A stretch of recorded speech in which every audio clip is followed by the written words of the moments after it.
الحمد لله وكفى وسلام على عباده الذين اصطفى أما بعد فأعوذ بالله من الشيطان الرجيم بسم الله الرحمن الرحيم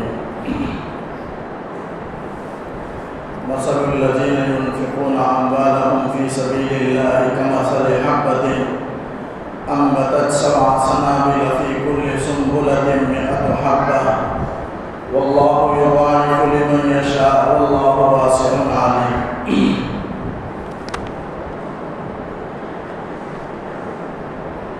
سورہ بقرہ کی آیت نمبر 261 ہے.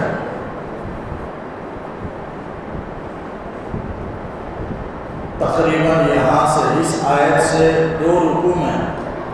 اللہ تعالیٰ صدقات کی فضیلت اور اس کی ترغیب بیان فرما رہا ہے. فرمایا مثل الذین ينفقون اموالهم فی سبیل اللہ، ان لوگوں کی مثال جو اپنے مالوں کو خرچ کرتے ہیں اللہ کے راستے میں. اللہ کے راستے سے مراد اللہ تعالیٰ کی اطاعت میں. اللہ تعالیٰ کا جہاں جہاں خرچ کرنے کا حکم ہے، بھوکوں کو کھلانا،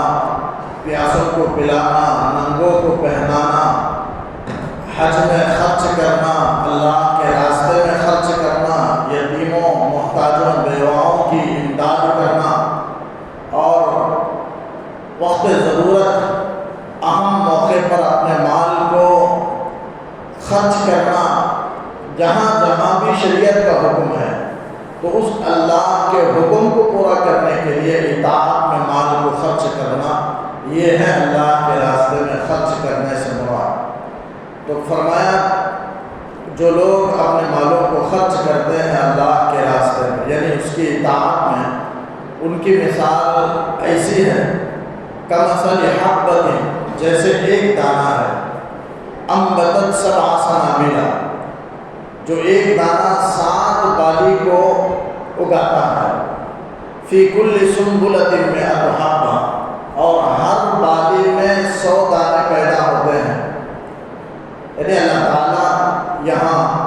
مال کے خرچ کرنے والے کو اللہ کے راستے میں اللہ تعالیٰ نے ان لوگوں کو تشبیہ دی ہے دانہ حبہ سے، یعنی جو سنبلہ سے اللہ نے تشبیہ دی ہے. جو دانہ گندم ہے کہ ایک دانہ انسان زمین میں ڈالتا ہے تو اس سے اگر 7 بالیاں بلکہ بہت سے بالیاں اس سے اگتی ہیں اور ہر بالی میں 100 دانے ہوتے ہیں. تو اللہ تعالیٰ نے یہاں مثال دے کر بیان فرمایا کہ کوئی ایک دانہ ہو جس کے 7 بالی اگیں اور ہر بالی میں 100 دانے ہوں تو 700 دانے ہوئے 7 بالیوں کے. تو اسی طرح اللہ کی رضا کے لیے، اللہ کی خوشنودی حاصل کرنے کے لیے اللہ تعالیٰ کی اطاعت میں جو بھی اپنے مال کو خرچ کرتے ہیں اللہ تعالیٰ اس کے ثواب کو 700 گنا تک بڑھاتے ہیں. بلکہ ہر نیکی کا ثواب، جیسے کہ معلوم ہے من جاء بالحسنۃ فلہ عشر امثالھا، جو ایک نیکی کرے گا اللہ تعالیٰ اسے 10 گنا ثواب عطا فرمائیں گے. یعنی بڑھ کر کے اسے 10 درجہ بڑھ کر کے 10 ثواب عطا فرمائیں گے ایک نیکی کا. تو یہاں اللہ تعالیٰ کہتے ہیں خرچ کی مثال یہ ہے کہ ایک اگر کوئی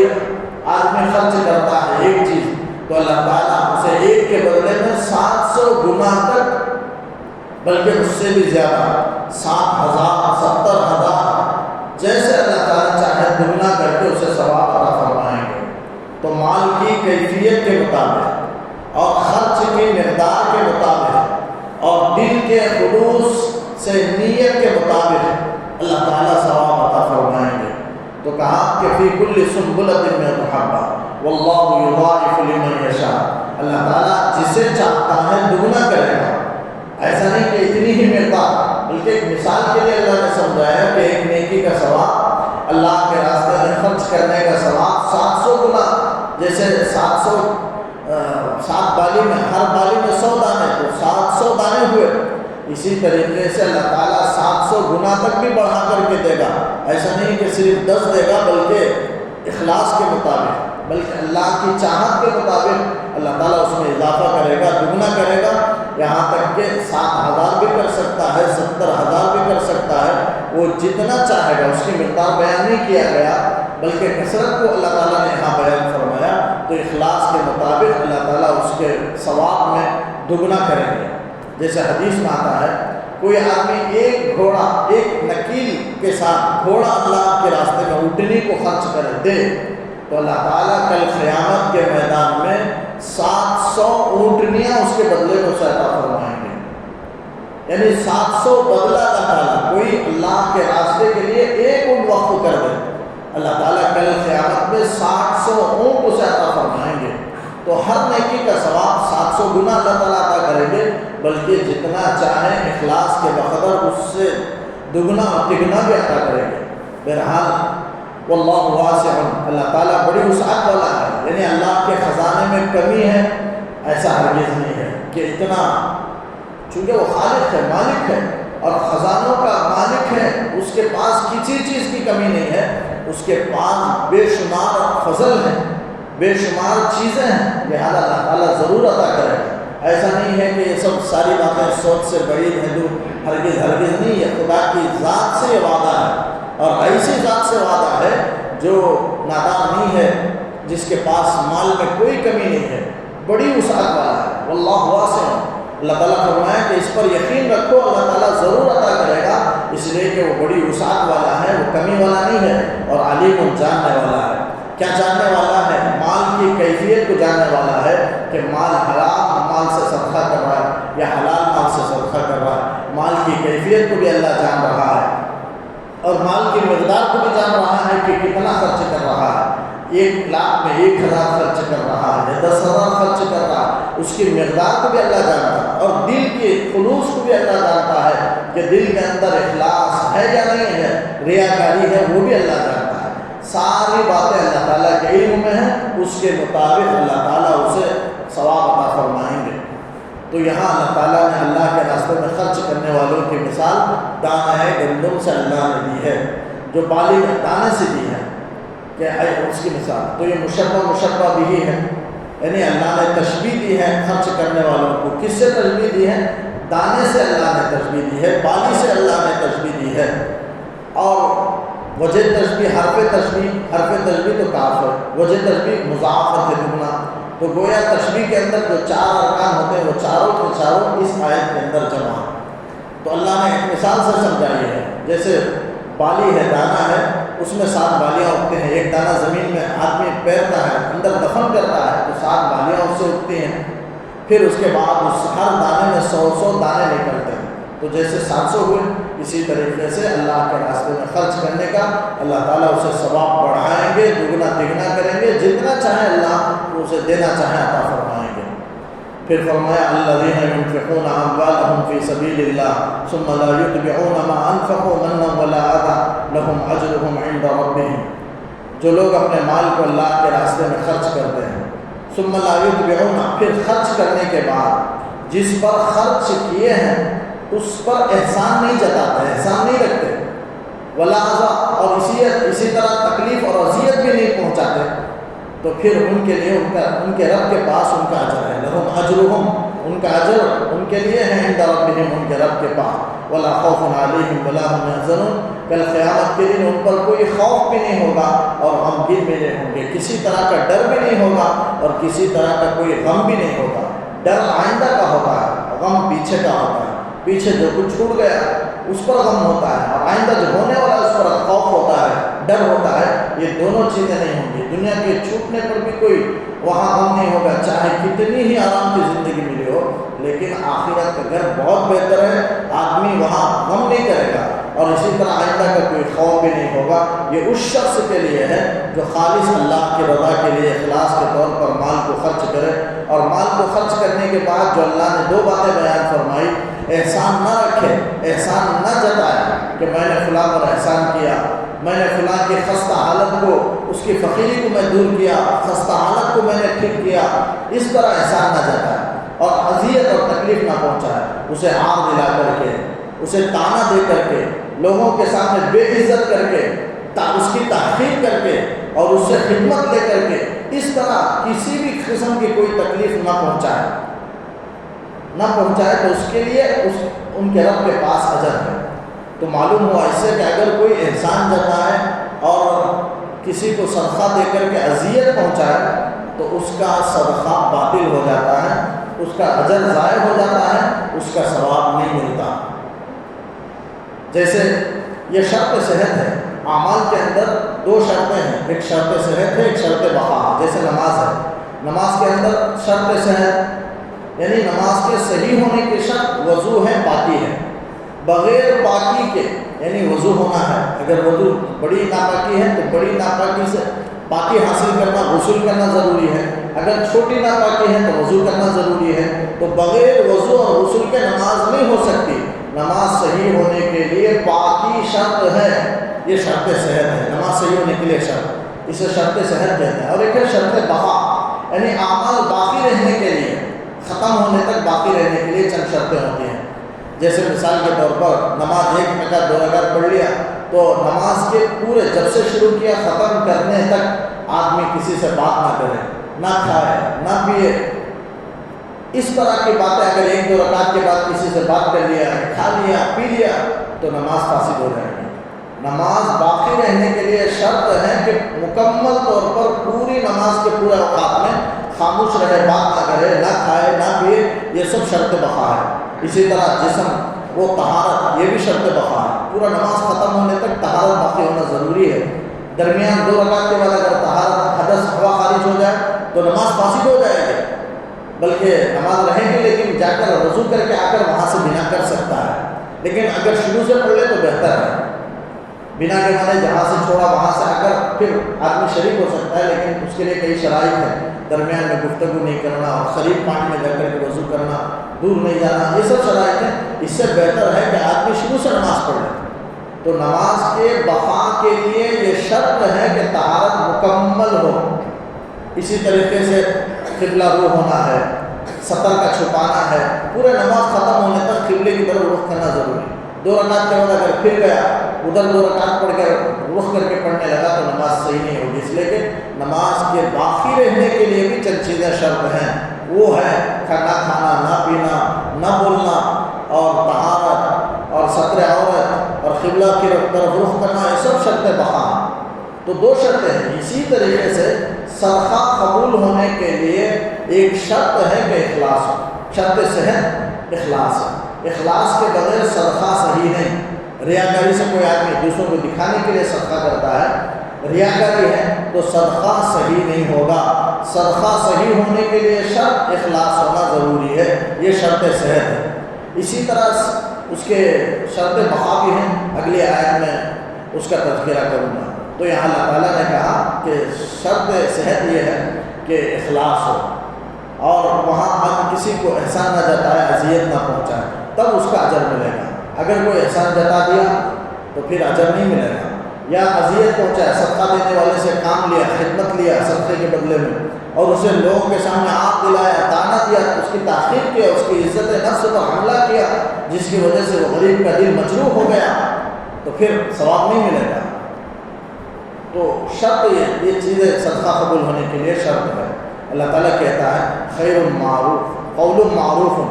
بھلی بات کہنا، اچھی بات کہنا، میٹھی بات کہنا، ومغفرت اور درگزر کرنا، یعنی اگر فقیر آئے کسی سے مانگنے کے لیے سوال کرنے والا ہے، ہمارے پاس کوئی چیز نہیں ہے تو اس سے معذرت کرنا چاہیے، نرم بات کہنا چاہیے، یا دعائیہ جملہ کہنا چاہیے کہ اللہ تمہیں بھی دے ہمیں بھی دے، اس طریقے سے دعائیہ جملہ دے، یہ قول معروف ہے۔ سوال کرنے والے سے نہ چھڑکے، سختی سے پیش نہ آئے، اس لیے کہ قرآن کیا ہے وَأَمَّا السَّائِلَ فَلَا تَنْهَرْ، سائل کو نہ چھڑکو، لہذا معذرت کر لو، یہ نرم گفتگو اس سے کر لو، یہ قول معروف ہے۔ وَمَغْفِرَةٌ کا مطلب ہے کہ سائل مانگتے وقت میں کوئی اصرار کیا، یا کوئی نازیبہ حرکت کیا، یا کوئی نازیبہ کلمہ نامناسب کلمہ زبان سے نکال دیا سامنے والے کے لیے،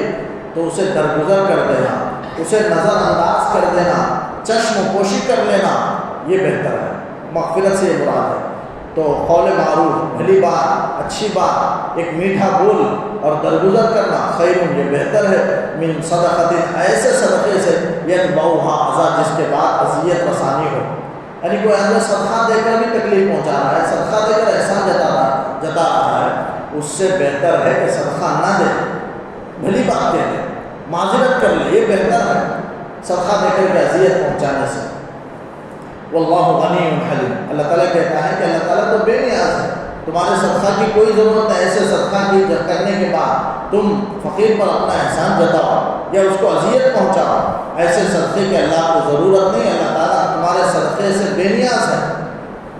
آدمی صدقہ کرتا ہے تو اپنے اوپر احسان کر رہا ہے، اپنی بھلائی کے لیے کر رہا ہے، یہ اللہ پر بھلائی نہیں ہے بلکہ اپنی ذات پر بھلائی ہے، اس لیے اللہ تعالیٰ کہتا ہے کہ اللہ غنی ہے تمہارے ایسے صدقات سے، اور حلیم بردبار ہے، تحمل والا ہے، یعنی کہ جلد سزا نہ دے کر اللہ تعالیٰ بردبار ہے، یا سزا کو مؤخر کر کے مہلت دینے کے طریقے سے اللہ تعالیٰ بردبار ہے۔ تو کوئی بھی اذیت پہنچاتا ہے اللہ تعالیٰ اسے مہلت دیتا ہے کہ جا کر اس سے معافی مانگ لے۔ اس طرح اللہ تعالیٰ فوراً عذاب نہیں دیتا، کسی کو کوئی غلطی ہو جائے کسی سے تو اللہ تعالیٰ اسے تحمل کرتا ہے، بردبار اللہ تعالیٰ، اور فوراً سزا نہیں دیتا، مہلت دیتا ہے، موقع دیتا ہے۔ تو اس لحاظ سے اللہ تعالیٰ حلیم ہے، بردبار ہے۔ یا ایھا الذین آمنوا لا تبطلوا صدقاتکم بالمن والاذی، اے ایمان والو تم اپنے صدقات کو باطل مت کرو من اور اذی کے ذریعے سے۔ من احسان جتانا اور اذی تکلیف پہنچانا۔ یہ تیسری آیت ہے جس میں اللہ تعالیٰ نے فرمایا، صاف فرما دیا کہ احسان جتانا اور تکلیف پہنچانا۔ کوئی آدمی صدقہ دیا، احسان جتا دیا، احسان رکھ لیا یا اذیت پہنچا دیا تو اس کا صدقے کا ثواب ضائع ہو جائے گا، صدقے کا ثواب نہیں ملے گا۔ اللہ تعالیٰ اس مثال سے سمجھا رہا ہے، کالذی ينفق مالہ، اس شخص کی طرح باطل مت کرو جو اپنے مال کو خرچ کرتا ہے، ينفق مالہ رئاء الناس، لوگوں کے دکھلاوے کے لیے، ولا یؤمن باللہ والیوم الآخر، اور اللہ پر، یوم آخرت پر، قیامت پر ایمان نہیں رکھتا، یعنی کافر ہے، منافق ہے جو اللہ پر، یوم آخرت پر ایمان نہیں رکھتا اور دکھلاوے کے لیے خرچ کرتا ہے، اس منافق کی طرح نہ ہو جاؤ، اور اس منافق کے صدقے، منافق کا اپنے صدقے کو باطل کرنے کی طرح تم اپنے صدقے کو باطل مت کرو۔ یعنی منافق ہے وہ ریاکاری کرتا ہے، اسے اللہ پر، یوم آخرت پر اس کا ایمان نہیں ہے، وہ ریاکاری کر کے اپنے صدقات کو باطل کرتا ہے منافق، تو اس منافق کی طرح نہ ہو جاؤ، تم بھی ریاکاری کر کے اپنے اعمال کو باطل مت کرو۔ اعمال صدقات قبول ہونے کے لیے حضرت مفتی شفیع صاحب رحمۃ اللہ علیہ معارف القرآن میں لکھتے ہیں کہ 6 شرائط ہیں، اگر 6 چیزیں پائی جائیں گی تبھی صدقے کا ثواب ملے گا، صدقہ قبول ہوگا۔ اگر وہ 6 چیزوں میں سے ایک بھی کمی ہو جائے اس کا صدقے کا ثواب نہیں ملے گا، اس کا مال ضائع ہو گیا، صدقہ ضائع ہو گیا۔ تو حضرت مفتی شفیع صاحب رحمۃ اللہ علیہ لکھتے ہیں کہ سب سے پہلا یہ ہے کہ حلال مال ہو، حرام مال سے اگر کوئی صدقہ کرتا ہے اللہ تعالیٰ قبول نہیں کرتے۔ لا يقبل اللہ صدقۃ من غلول، حدیث میں آتا ہے کہ اگر کوئی حرام مال سے کوئی صدقہ کرتا ہے تو پھر حرام مال کا وہ صدقے کا ثواب نہیں ملے گا، یہ پہلی شرط۔ اور دوسری شرط لکھتے ہیں کہ سنت کے طریقے پر آدمی مال کو خرچ کرے۔ سنت کے طریقے پر کا مطلب کیا ہے؟ یعنی آدمی ضرورت جہاں ہو، مثلا اس کے پاس 4 موقع ہیں خرچ کرنے کے، تو اب وہ لحاظ کرے، انتخاب کرے کہ ضرورت ان 4 میں کن کے لیے ضرورت ہے، کن کو دینا فائدہ مند ہے، اور شدت ضرورت کا لحاظ کرے کہ سب سے زیادہ کس کو دینا بہت کارآمد ہوگا اور اسے فائدہ پہنچے گا، بہت مستحق ہو، اس کا انتخاب کرے۔ لیکن آج اکثر لوگ انتخاب نہیں کرتے، اپنے خیال میں جو نظر آیا، اور چاہے اس کی حالت کیسی بھی ہو، جسے دینا چاہتے ہیں خیال آیا دے دیے، اس کی رعایت نہیں کرتے، شدت ضرورت کا لحاظ نہیں کرتے، یہ سنت کے مطابق نہیں ہے۔ تو سنت کے مطابق ہونے میں یہ بھی ہے کہ انتخاب کرے شدت ضرورت کا کہ کسے، کون سب سے زیادہ مستحق ہے، چاہے وہ اپنے رشتہ داروں میں ہی کیوں نہ ہو۔ اگر اپنے رشتہ داروں میں ہے تو سب سے پہلے صدقے میں اپنے رشتہ داروں کا لحاظ رکھے، یہ ہے سنت کا طریقہ۔ اگر کوئی اپنے رشتہ داروں کا ضرورت مند ہونے کے باوجود دوسروں کو دیتا ہے، اللہ تعالیٰ اس کے صدقے کو قبول نہیں کرتے۔ تو اگر آپ سنت کے طریقے پر ہو، مطلب ہے کہ اپنے گھر والوں کے خرچ میں، اپنے اہل و عیال کے خرچ میں بھی کمی نہ کرے، اگر کمی کر کے دیتا ہے تو بھی اللہ تعالیٰ صدقہ نہیں قبول فرمائیں گے۔ یا کسی کا حق ہے اس کے حق تلفی کر کے دوسروں پر صدقہ کرتا ہے تو یہ بھی اللہ تعالیٰ قبول نہیں کریں گے، یہ بھی سنت کے خلاف ہے۔ تو یہ سب سنت کے مطابق ہیں، ان سب کی رعایت رکھنا۔ تو سنت کے مطابق دوسری شرط ہے سنت کے مطابق مال کو خرچ کریں، اور تیسری شرط ہے صحیح مصرف میں مال کو خرچ کریں۔ اگر صحیح مصرف نہیں ہے، یعنی آدمی جہاں نیک سمجھتا ہے اچھا وہ صحیح مصرف سمجھتا ہے اس میں خرچ کر دے، اور آدمی اسے ثواب کا کام سمجھے تو اس سے وہ کام نیک نہیں ہوگا اور اس سے ثواب نہیں ملے گا۔ بلکہ شریعت میں جو کام مباح ہے، شریعت میں جو کام جائز ہے، شریعت نے جہاں خرچ کرنے کا حکم دیا ہے وہاں خرچ کرے، تبھی وہ صحیح مصرف میں شامل ہوگا۔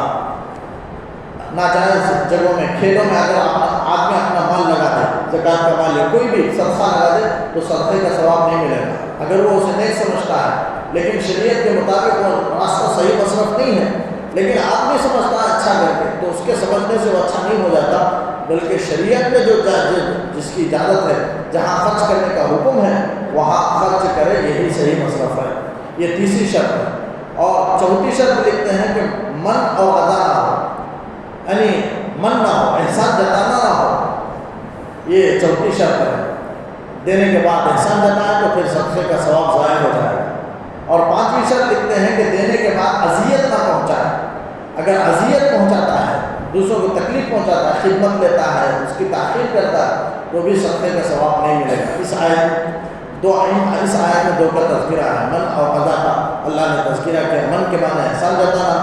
حدیث میں بھی آتا ہے کہ جو احسان جتائے کل قیامت کے دن 3 شخص ہیں جن کو اللہ تعالیٰ کل قیامت میں نظر رحمت نہیں کر فرمائے گا، ان سے بات چیت نہیں کرے گا اور ان کو پاک نہیں کرے گا۔ اس میں سے ایک شخص احسان جتانے والا ہے، اللہ کل قیامت کے دن اس کی طرف نظر رحمت نہیں فرمائیں گے۔ سوچیں اگر جس کی طرف اللہ کل قیامت میں نظر رحمت نہ کرے اس کا بیڑا غرق ہو جائے گا، تو آپ صلی اللہ علیہ وسلم نے فرمایا اسے پاک بھی نہیں کرے گا، اللہ تعالیٰ اس سے گفتگو بھی نہیں کریں گے، دیکھیں گے تک نہیں، گفتگو بھی نہیں کریں گے۔ اس میں سے ایک شخص احسان جتانے والا اور دوسرا شخص اپنے پائجامہ تہبند اور پینٹ کو ٹخنوں سے نیچے لٹکانے والا، اور تیسرا فرمایا اپنے مال کو بیجا قسم کھا کر کے بیچنے والا۔ یہ 3 شخص آپ سے صلی، بلکہ دوسری روایتوں میں مختلف بھی ہے، تو یہ 3 اس میں احسان جتانے والا تو ہے کہ اللہ تعالیٰ اس کی طرف نظر رحمت نہیں فرمائیں گے۔ تو یہ 5ویں شرط ہے اذیت نہ پہنچانا۔ اور 6ویں شرط ہے کہ آدمی اخلاص کے مطابق مال کو خرچ کرے، اپنے خرچ کرنے میں اللہ کی رضا مطلوب ہو، اخلاص ہو۔ اگر اخلاص کے بغیر خرچ کرتا ہے تو پھر مال کا ثواب نہیں ملے گا۔ تو یہ 6 شرائط ہیں، ان کی رعایت کرنا ضروری ہے، تبھی صدقے کا ثواب ملے گا، ورنہ صدقہ باطل ہو جائے گا۔ تو اسی کو اللہ تعالیٰ نے فرمایا کہ ایمان والوں اپنے صدقات کو احسان جتا کر اور اذیت پہنچا کر باطل مت کرو، اس شخص کی طرح جو اپنے مال کو خرچ کرتا ہے ریاکاری کے طور پر اور اللہ اور یوم آخرت پر ایمان نہیں رکھتا۔ فمثلہ، اللہ تعالیٰ نے ریاکاری کے طور پر خرچ کرنے والے کے لیے ایک مثال بیان فرمائی ہے، کمثل صفوان، فمثلہ، ان کی مثال ایسی ہے جیسے صفوان علیہ تراب، ایک سفید سخت پتھر ہو، چٹان ہو، جس پر کچھ مٹی لگی ہو، ریت پڑی ہوئی ہو، فاصابہ وابل، اس پر زوردار بارش ہو، بارش ہونے کی وجہ سے فترکہ صلدا، وہ بارش نے اسے صاف کر کے چھوڑ دے، چٹان کو صاف کر کے چھوڑ دے، اس پر سے جو ریت اور مٹی کے جو ذرات تھے وہ ختم ہو کر کے رہ جائے اور بارش کا پانی اسے بہا کر کے لے جائے اور اس پتھر کو صاف کر دے۔ بالکل اسی طریقے سے لا يقدرون على شيء مما كسبوا، یہ لوگ بھی ہیں جو ریاکاری کے طور پر مال کو خرچ کرتے ہیں، یہ بھی بالکل ایسا ہی ہے کہ ان کا ثواب ان کے نفاق کی وجہ سے، ان کے ریاکاری کی وجہ سے، جیسے بارش ریت کے ذرات کو بہا کر کے لے گیا، اسی طرح ریاکاری کے طور پر صدقہ کرنے والے کے اجر و ثواب کو بھی ان کا نفاق، ان کی ریاکاری بہا کر لے کر چلی جائے۔ اللہ تعالیٰ مثال سے جیسے وہ صاف چٹان ہو کر کے رہ گیا، اس پر کچھ بھی باقی نہیں رہا، وہ صاف جس پر کچھ ریت کے ذرات تھے، جس میں آدمی جا کر کے ایک دانہ ڈالا تاکہ اس سے بالیاں اگیں گی اور اس سے دانے پیدا ہوں گے، غلہ اگے گا، لیکن وہ سخت ہونے کی وجہ سے مٹی کے کچھ ذرات تھے اوپر کے اوپر رہ گئے، اور وہ سخت پتھر رہنے کی وجہ سے اس کے اندر اگانے کی صلاحیت نہیں تھی، اور وہ بارش کا پانی لے کر کے بہا کر کے چلا گیا اور صاف کر دیا۔ اسی طریقے سے ریاکاری کے طور پر خرچ کرنے والا کہ اس کی ریاکاری اس کے صدقات کے اجر و ثواب کو بہا کر کے لے کر چلا جاتا ہے اور اس کے نام اعمال کو صاف کر کے چھوڑ دیتا ہے۔ تو وہی اسی کو اللہ تعالیٰ نے فرمایا لا یقدرون علی شیء مما کسبوا، وہ اپنے صدقات سے، اپنے مما کسبوا، اپنی کمائی سے، اپنے صدقات سے وہ کچھ بھی حاصل نہیں کر سکتے، یعنی قیامت میں وہ صدقات کا ثواب نہیں پا سکتے، اس لیے کہ ان کے اندر ریاکاری تھی۔ واللہ لا یہدی القوم الکافرین، اللہ تعالیٰ ایسے کافر قوم کو ہدایت عطا نہیں فرماتے۔ ومثل الذین ينفقون اموالهم ابتغاء مرضات اللہ وتثبیتا من انفسهم، اس آیت کے اندر اللہ تعالیٰ جو اللہ کی رضا کے لیے مال کو خرچ کرتے ہیں ان کی ایک مثال بیان فرمائی ہے، خوشنودی کے لیے، اللہ کی رضا جوئی کے لیے، اللہ کی خوشنودی حاصل کرنے کے لیے جو بھی مال کو خرچ کرتے ہیں ان کی مثال کس طرح ہے؟ فرمایا وَمَثَلُ الَّذِينَ يُنْفِقُونَ أَمْوَالَهُمْ، ان لوگوں کی مثال جو اپنے مال کو خرچ کرتے ہیں اللہ کی رضا کے لیے، ابتغاء مرضات اللہ، اللہ کی رضا جوئی کے لیے، اللہ کی رضا کی طلب میں، وتثبیتا من انفسہم، اور اپنے دل کے پورے ثبات قرار کے ساتھ، یعنی پورے خوش دلی کے ساتھ مال کو خرچ کرتے ہیں، ان کی مثال ایسی ہے کمثل جنت، جیسے ایک باغ ہے، بربوۃ، اونچی سطح پر ہے، اصابہا وابل، اگر اس پر زوردار بارش ہوئی تو فآتت اکلہا ضعفین، تو وہ اپنا پھل دگنا عطا کرتا ہے، یعنی اوپر کی سطح، نیچے کی سطح ہونے کے اگر کھیتی وغیرہ نیچے ہو اور درمیان میں عمارت کی آڑ اگر آ جائے تو پھر ہو سکتا ہے کہ عمارت کی آڑ کی وجہ سے کھیتی میں بارش کی وجہ سے پانی نہ پہنچ سکے،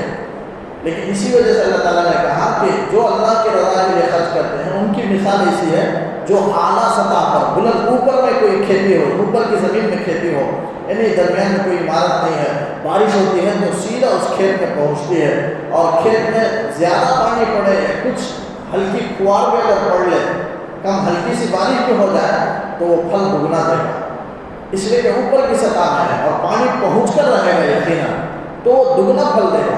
اسی طریقے سے اللہ کی رضا کے جو رضا جوئی کے لیے جو بھی مال کو خرچ کرتے ہیں ان کا صدقے کا ثواب بہرحال مل کر ہی رہے گا، چاہے وہاں بارش زیادہ ہو یا کم ہو وہ پھل دے گا۔ اسی طریقے سے یہاں ان کا مال زیادہ صدقہ کریں یا کم مال صدقہ کریں، ہر حال میں ان کو ثواب مل کر ہی رہے گا اور دگنا ثواب مل کر ہی رہے گا۔ جیسے باغ وہ دگنا پھل دے گا، اوپر سطح میں رہنے والا باغ اگر ہلکی بھی بارش ہو جائے اس میں تو وہ دگنا پھل دے گا، اسی طریقے سے اللہ کی رضا میں خرچ کرنے والے کہ وہ ضرور ان کو صدقات کا ثواب مل کر ہی رہے گا۔ تو اللہ تعالیٰ نے سمجھایا کمثل جنت، ان کی مثال تو ایسے ہے جیسے باغ، بربوۃ، جو اونچی سطح پر ہو، اصابہا وابل، کہ اس میں زوردار بارش اسے پہنچے، فآتت، تو وہ عطا کرے اکلہا ضعفین، اپنے پھل کو دیگر باغ کے مقابلے میں دگنا پھل عطا کرے۔ فَإِن لَّمْ يُصِبْهَا، اگر بارش وابل زوردار بھی نہ ہو، پانی نہ بھی پہنچے تو فطل، یعنی ہلکی سی بارش بھی کافی ہے، ہلکی سی فوار بھی، چھینٹے بھی اس کے لیے کافی ہیں پھل دینے کے لیے، اس لیے کہ اونچی سطح میں ہے، پانی جلد پہنچ جائے گا اور وہ پھل دے گا۔ واللہ بما تعملون بصیر، اللہ تعالیٰ جو کچھ تم کر رہے ہو دیکھ رہا ہے۔ اَیَوَدُّ أَحَدُكُمْ أَن تَكُونَ لَهُ جَنَّةٌ مِّن نَخِیلٍ وَعَنَبٍ، ایک آیت ہے اختتام کے لیے۔ اب اس آیت میں اللہ تعالیٰ ایک حالت کو بیان کر رہا ہے، یعنی جو ریاکاری کے طور پر، یعنی بار بار اللہ تعالیٰ سمجھا رہا ہے کہ ریاکاری کے طور پر مال کو خرچ نہ کیا جائے، اگر کیا جائے گا تو پھر اس کے اعمال ضائع ہو جائیں گے۔ تو اس کے لیے ایک مثال، ایک آیت میں اللہ تعالیٰ ایک حالت کو بیان کر رہا ہے۔ پہلے ترجمہ سن لے، فرمایا اَیَوَدُّ أَحَدُكُمْ، کیا تم میں کوئی یہ چاہتا ہے کہ أَن تَكُونَ لَهُ جَنَّةٌ، کہ اس کا کوئی باغ ہو، یعنی دنیا میں کوئی آدمی تصور کرے، سوچے کہ کوئی شخص ہے، اب اس کا ایک باغ ہے، من نخیل، کھجور کا، وعناب، اور انگور کا، تجری من تحتہا الانہار، جس کے نیچے نہریں جاری ہیں، یعنی بہت عمدہ باغ ہے، عالیشان باغ ہے، اور اس میں انگور اور کھجور سارے پھل نکلتے ہیں، لہو فیہا من کل ثمرات، اس باغ میں ہر قسم کے پھل اگتے ہیں، لگتے ہوں، وَأَصَابَهُ الْكِبَرُ، اور باغ والے کو فائدہ اٹھانا ہے باغ سے، اور وہ باغ فائدہ مند بھی ہے، مفید بھی ہے، لیکن جو باغ والا ہے اسے بڑھاپا آ گیا، وَأَصَابَهُ الْكِبَرُ، بڑھاپے کو پہنچ گیا، بڑھاپا اسے پہنچا، وَلَهُ ذُرِّيَّةٌ ضُعَفَاءُ، اور اس کی کمزور اولاد بھی ہے، یعنی باغ والا بوڑھا بھی ہو گیا ہے، جس کی وجہ سے آئندہ وہ کمائی نہیں کر سکتا، اپنی پوری معاش اور زندگی کا پورا دار و مدار اسی باغ پر ہے، اور اس باغ کے پکنے کا اور اس کے فصل کاٹنے کے وہ انتظار میں ہے، اور اس کی چھوٹی چھوٹی اولاد بھی ہیں، کمزور اولاد ہیں، یعنی چھوٹے بچے ہیں جو بلکہ باغ کا سہارا بننے کے بجائے بلکہ باغ کے تحت میں ہیں اور باغ کی نگرانی میں ہیں، اور ان کی ذمہ داری بھی اٹھانا اس کے ذمہ ہے، اس بوڑھے شخص کے ذمہ ہے، اور وہ کمائی بھی نہیں کر سکتے چھوٹی اولاد ہونے کی وجہ سے۔ ایسے شخص کا باغ اس موقع پر اگر آگ میں جل جائے تو اسے کتنا درد ہوگا، درد و غم کی انتہا اس کا تصور نہیں کر سکتے، کتنی حسرت و افسوس ہوگی اسے۔ اس سے بڑھ کر ریاکاری کے طور پر خرچ کرنے والے کو کل قیامت کے میدان میں ہوگا۔ اسی کو اللہ تعالیٰ نے فرمایا فَأَصَابَهَا إِعْصَارٌ، تو بڑھاپا پہنچ گیا، اس کی چھوٹی اولاد ہے، اس کی ذمہ داری ہے، ایسے وقت میں فَأَصَابَهَا إِعْصَارٌ، اس کے باغ میں اگر ایک آندھی آئے، تیز آندھی، فِيهِ نَارٌ، جس میں آگ ہو، ایسی آندھی جس میں آگ ہے، فَاحْتَرَقَتْ، وہ آندھی چل کر کے پورے باغ کو وہ آگ جلا دی،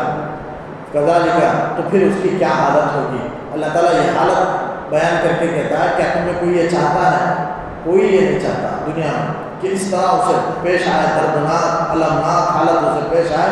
کوئی یہ نہیں چاہتا۔ تو اسی طرح تم آخرت میں بھی یہ نہ چاہو۔ آخرت میں کیا ہوگا کہ ریاکاری کے طور پر آج آدمی مال خرچ کر رہا ہے، کل قیامت کے میدان میں پہنچے گا، اپنے نام عمل کو دیکھے گا، وہاں ایک ایک عمل کی اسے سخت ضرورت ہوگی، جیسے بوڑھے آدمی کو یہاں سخت ضرورت ہے مال کی، بوڑھا ہو گیا ہے، آئندہ کما بھی نہیں سکتا، اسی طرح کل قیامت کے میدان میں آئندہ اسے موقع نہیں ملے گا صدقہ کرنے کا، عمل کرنے کا، ثواب کمانے کا موقع بھی نہیں ملے گا، اور ثواب کی نیک اعمال کی اسے قیامت میں سخت ضرورت بھی ہے۔ ایسے موقع پر دنیا میں جو صدقہ کیا تھا اس کا ثواب نام عمل میں دیکھا، ریاکاری کی وجہ سے پورا مٹ چکا ہے، صاف ہو چکا ہے، تو اس کی درد کی، تکلیف کی، حسرت و افسوس کا وہ عالم ہوگا جو دنیا میں بوڑھے کو پہنچ چکا ہے، اور کوئی دنیا میں یہ نہیں چاہتا۔ تو اللہ تعالیٰ یہ کہتا ہے کہ آخرت میں بھی کوئی ایسا نہیں چاہے گا کہ اس کے نام عمل میں ثواب ختم ہو جائے۔ تو یہ حالت اگر نہیں ہونا ہے تو پھر اللہ کے رضا کے لیے، اخلاص کے لیے مال کو صدقہ کیا جائے، ریاکاری کے طور پر مال کو صدقہ نہ کیا جائے، اس کی وجہ سے اس کا نام عمل صاف ہو کر کے رہ جاتا ہے۔ اللہ تعالیٰ سمجھا رہا ہے کذالک یبین اللہ لکم الآیات، اللہ تعالیٰ اسی طرح بیان کرتا ہے تمہارے لیے آیات کو، احکامات کو، نشانیوں کو، مذکورہ چیزوں کی طرح بیان کرتا ہے اللہ تعالیٰ لعلکم تتفکرون، شاید کہ تم غور و فکر کر کے، عبرت حاصل کر کے صحیح راستے پر آ سکو۔ اللہ تعالیٰ سے دعا ہے کہ اللہ تعالیٰ کئی اس باتوں پر کہ نہ سننے سے عمل کی توفیق عطا فرمائے، اور پورے شرائط کے ساتھ انفاق فی سبیل اللہ کی توفیق عطا فرمائے۔ اللہم صلی علی سیدنا محمد وعلی آل سیدنا محمد۔